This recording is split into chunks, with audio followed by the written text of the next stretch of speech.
Dubai के साहिल पर खड़ी ये बिल्डिंग, जिसे हम बुर्ज अल अरब के नाम से जानते हैं, यह building dream palace of Dubai के नाम से भी जानी जाती है।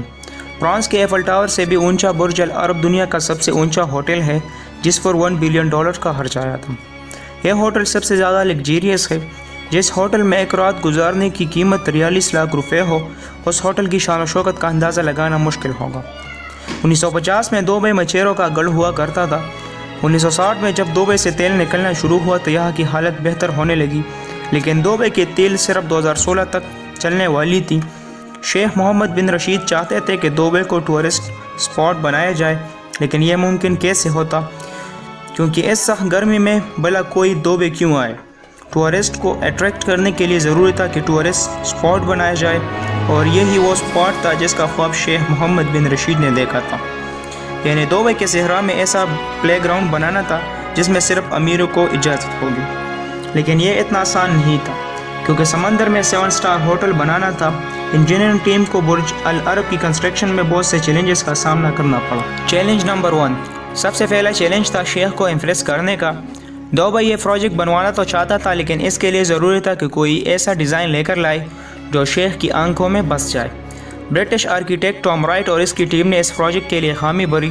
टॉम राइट ने बुर्ज अल अरब का डिज़ाइन सेलिंग बोर्ड की तरह बनाया। शेख इस डिज़ाइन से इम्प्रेस हुआ और उन्होंने इस डिज़ाइन को अप्रूव कर दिया। चैलेंज नंबर 2, टॉम राइट को शेख की तरफ से डिज़ाइन का अप्रूवल मिल गया था, लेकिन अब बारी थी काम शुरू करने की। लेकिन यही एक और मसले ने इनका रास्ता रोक लिया, क्योंकि इस प्रोजेक्ट को पानी के ऊपर एक जजीरे पर बनाना था, लेकिन यह वो जजीरा मौजूद ही नहीं था। कंस्ट्रक्शन टीम अच्छी तरह जानती थी कि नया जजीरा बनाने पर खर्चा बहुत आएगा और बुर्ज अल अरब को समंदरी तूफान से खतरा भी होगा। 1995 में आइलैंड पर काम शुरू कर दिया गया। कंस्ट्रक्शन टीम ने साहिल से 1300 फीट दूर पानी के नीचे पत्थर डलवाना शुरू कर दिए। 5 महीनों के बाद इस आइलैंड की शेप सामने आने लगी। इस आइलैंड को अपने ऊपर 2 लाख टन वजन बर्दाश्त करना था। अब यह आइलैंड पूरी तरह बना ही नहीं था कि अचानक वही हुआ जिसका सबको डर था। अरेबियन सी में एक समुद्री तूफान ने ओमान और मुत्तहिदा अरब इमारात को अपने लपेट में ले लिया।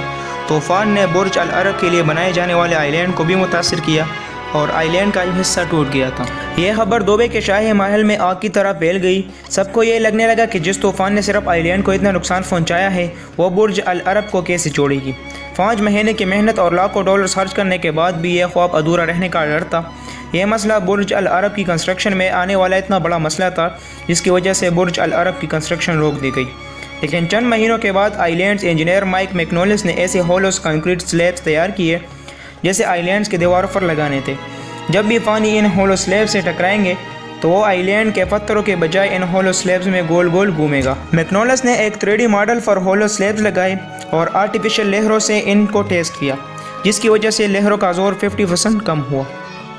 चैलेंज नंबर 3, अब बारी थी बुर्ज अल अरब की बुनियाद डलने की।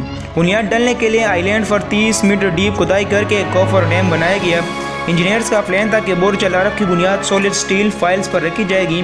250 स्टील फाइल्स ज़मीन के अंदर डाल दिए गए, यानी पूरे बुर्ज अल अरब का लोड इन स्टील फाइल्स पर रखना था। स्टील फाइल्स डलने के बाद कंक्रीट डालकर एक सॉलिड फाउंडेशन तैयार कर ली गई। उम्मीद है आप लोगों को यह वीडियो पसंद आई होगी। तो मिलते हैं इस वीडियो के पार्ट 2 में।